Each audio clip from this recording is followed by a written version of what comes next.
Welcome back. KCR, KTR, Harish రావుపై జగ్గారెడ్డి మండిపడ్డారు. కేసీఆర్ కుటుంబం 420 కాబట్టే ఓడించి ఇంట్లో కూర్చోబెట్టారని జగ్గారెడ్డి అన్నారు.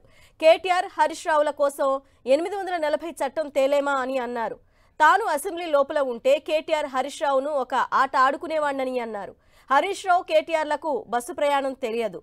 బెంజ్ కాలంలో తిరిగే వారికి పేదల సమస్యలు ఏం తెలుసని ఎద్దేవా చేశారు.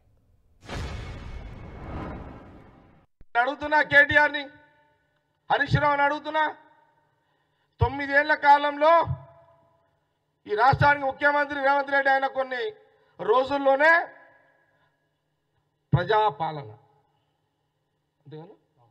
ప్రజాపాలన అర్థం చేసుకోండి. ఇది 9 ఏళ్ళు కేసీఆర్ పాలన అన్నారు, ప్రజాపాలన అనలే.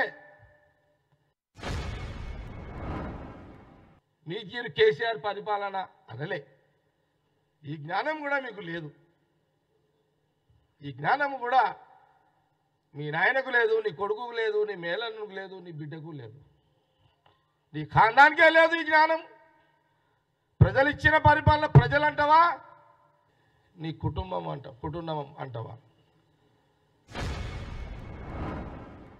మొన్ననే ఇది కాళేశ్వరం బ్రిడ్జ్ స్తంభం మేడిగడ్డ ఏం జరుగుతున్నది?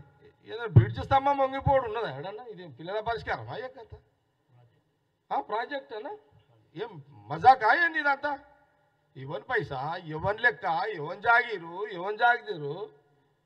ఎప్పుడన్నా కాంగ్రెస్ పరిపాలనలో డ్యాములు కట్టిన ఏమన్నా ఊసిపోయాడు, స్తంభాలు ఊసినట్టు కనబడ్డది ఎప్పుడన్నా? మీరు ఈ రుణమాఫీ మీద మాట్లాడే నైతిక హక్కు అటు కేసీఆర్ గారు కానీ ఇటు కేటీఆర్కి, హరీష్ రావుకి ఉందా? మీరు మనుషులేనా అసలు? మీద నోరా లేకపోతే ఇంకేదన్నా? అది నోరా మోర్యా?